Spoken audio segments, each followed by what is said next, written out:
Halo anak-anak, apa kabar? Bu Guru berharap kalian tetap sehat dan tetap bersemangat ya dalam belajar. Kali ini kita masih membahas materi mengenai sistem ekskresi pada manusia. Nah, pada pertemuan yang lalu kita sudah membahas mengenai ginjal, kemudian pembentukan urin, di mana ada 3 tahapan ya pembentukan urin. Mudah-mudahan kalian masih ingat ya. Nah, kali ini kita akan membahas mengenai sistem ekskresi pada paru-paru, kemudian kulit dan hati, dan juga gangguan atau penyakit yang mengganggu sistem ekskresi pada manusia. Baiklah, silakan kalian simak video pembelajaran berikut ini. Berikut ini adalah tujuan pembelajaran pada video pertemuan kali ini. Jadi, peserta didik diharapkan mampu menganalisis keterkaitan antara struktur dan fungsi pada organ paru-paru, hati, dan kulit. Dan juga kita mengidentifikasi kelainan dan penyakit yang terjadi pada sistem ekskresi dan upaya menjaga kesehatan diri. Nilai sekolah kita yaitu peserta didik menunjukkan sikap jujur dalam pembelajaran daring. Berikut ini kita akan lanjut membahas mengenai struktur dan fungsi sistem ekskresi pada manusia. Yang pertama adalah di organ paru-paru. Nah, pada materi kelas 8 yang sebelumnya kita sudah membahas mengenai sistem pernafasan ya. Nah, jadi paru-paru ini memiliki fungsi sebagai sistem pernafasan juga sebagai alat ekskresi. Nah, jika kita bernafas, saat kita menghirup udara, kita menghirup oksigen, dan saat kita mengeluarkan, itu yang kita keluarkan adalah karbon dioksida. Nah, zat yang kita keluarkan atau gas yang kita keluarkan itu merupakan zat yang tidak dibutuhkan lagi oleh tubuh. Nah, jadi paru-paru itu berfungsi juga sebagai sistem ekskresi. Kalian masih ingat apa yang dikeluarkan paru-paru selama kita bernafas dan bagaimana pertukaran gas yang terjadi di dalam alveolus? Nah, mari kita bahas berikut ini. Silakan kalian lihat gambar ini. Jadi, oksigen di sini diberi warna merah itu yang kaya oksigen, kemudian yang warna biru itu yang kaya CO2 atau karbon dioksida. Jadi, oksigen yang memasuki alveolus akan berdifusi dengan cepat memasuki kapiler darah yang mengelilingi alveolus, sedangkan karbon dioksida akan berdifusi dengan arah yang sebaliknya. Bisa kalian lihat tanda panah pada gambar itu ya.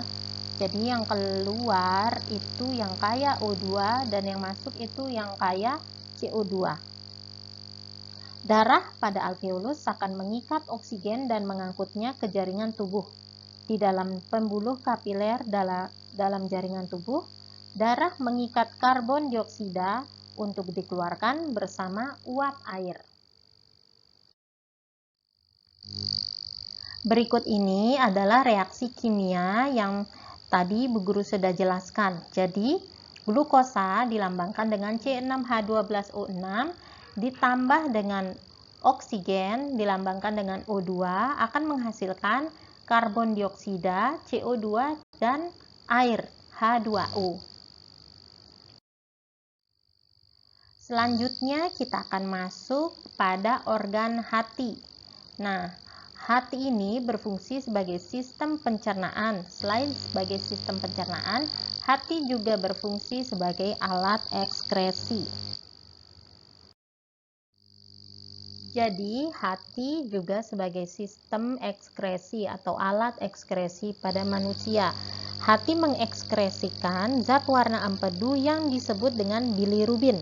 Nah, bilirubin ini dihasilkan dari pemecahan hemoglobin yang terdapat pada sel darah merah.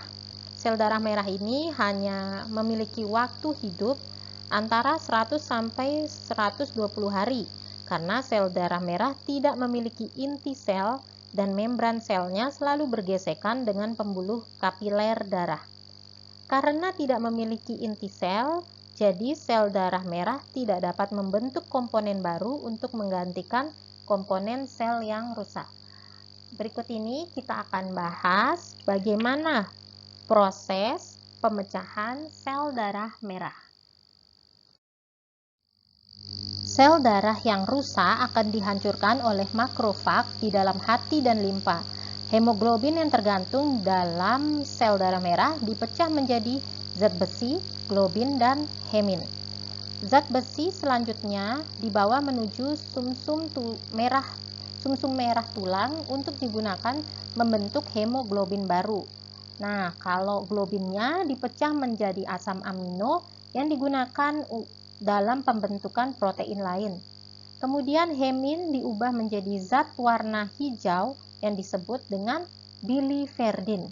Biliverdin ini diubah menjadi bilirubin yang merupakan zat warna kuning oranye.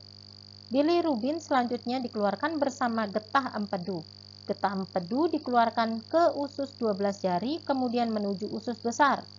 Di dalam usus besar, bilirubin diubah menjadi urobilinogen. Urobilinogen diubah menjadi urobilin sebagai pewarna kuning pada urin dan sterkobilin sebagai pigmen coklat pada feses.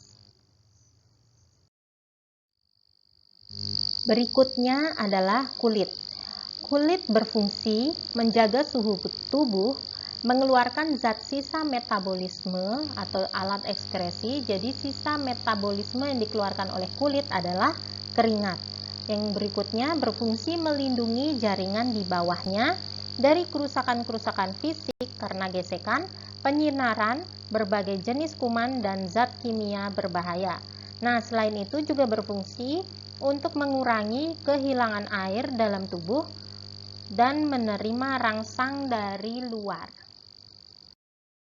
Berikut ini adalah struktur dari kulit. Jadi kulit itu memiliki lapisan utama. Ada dua lapisan utama, yaitu epidermis atau kulit ari dan lapisan dermis atau kulit janggat.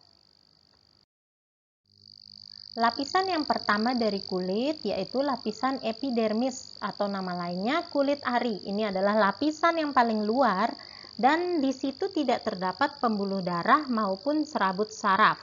Pada lapisan ini masih terdapat beberapa lapisan kulit, antara lain stratum corneum yang merupakan lapisan kulit mati dan selalu mengelupas, dan lapisan stratum granulosum yang mengandung pigmen melanin. Di bawah stratum granulosum terdapat lapisan stratum germinativum yang terus-menerus membentuk sel-sel baru ke arah luar, menggantikan sel-sel kulit yang terkelupas. Lapisan yang kedua yaitu lapisan dermis atau nama lainnya kulit jangat. Di sini terdapat otot penggerak rambut, pembuluh darah, pembuluh limfa, syaraf, kelenjar minyak, dan kelenjar keringat. Di lapisan dermis ini terdapat lapisan hipodermis atau lapisan subkutan. Lapisan hipodermis bukan merupakan bagian dari kulit, namun merupakan kumpulan jaringan ikat yang berfungsi melekatkan kulit pada otot. Pada jaringan ini banyak tersusun atas jaringan lemak sehingga juga berfungsi untuk menjaga suhu tubuh. Ada beberapa gangguan sistem ekskresi pada manusia. Bisa kalian lihat juga pada buku paket kalian halaman 100 ya. Nah, di sini Bu Guru akan membahas hanya 3 saja. Yang pertama adalah nefritis. Nah, gambarnya seperti ini ya. Penyakit ini karena rusaknya nefron, terutama pada bagian-bagian glomerulus yang disebabkan oleh infeksi bakteri Streptococcus. Nah, upaya penanganan dari nefritis ini dengan proses cuci darah atau pencangkokan ginjal. Berikutnya yaitu batu ginjal. Nah, batu ginjal ini terjadi akibat terbentuknya endapan garam kalsium di dalam rongga ginjal atau pelvis renalis saluran ginjal atau kandung kemih. Endapan ini terbentuk jika seseorang terlalu banyak mengonsumsi garam mineral dan kekurangan minum air serta sering menahan kencing. Nah, cara upaya mencegahnya, yang pertama, minum air putih yang cukup setiap hari. Membatasi konsumsi garam karena kandungan natrium yang tinggi dalam garam dapat memicu terbentuknya batu ginjal. Dan yang paling penting, jangan suka nahan kencing. Berikutnya ada hematuria. Hematuria ini ditandai dengan adanya sel-sel darah merah pada urin. Jadi kalau kita kena penyakit ini, urin kita akan berwarna merah karena ada kandungan darahnya juga di sana, ada kandungan sel darah merahnya. Nah, penyakit ini terjadi karena adanya gesekan dengan batu ginjal dan juga infeksi bakteri pada saluran kemih. Jadi upaya pencegahannya yaitu dengan cara segera buang air kecil jika ingin buang air kecil, membersihkan tempat keluarnya urin dari arah depan ke belakang untuk menghindari masuknya bakteri dari dubur, serta banyak minum air putih.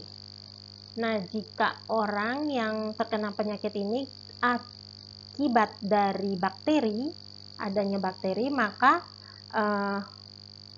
yang sakit ini akan diberi antibiotik untuk membersihkan infeksi bakteri pada saluran kemih.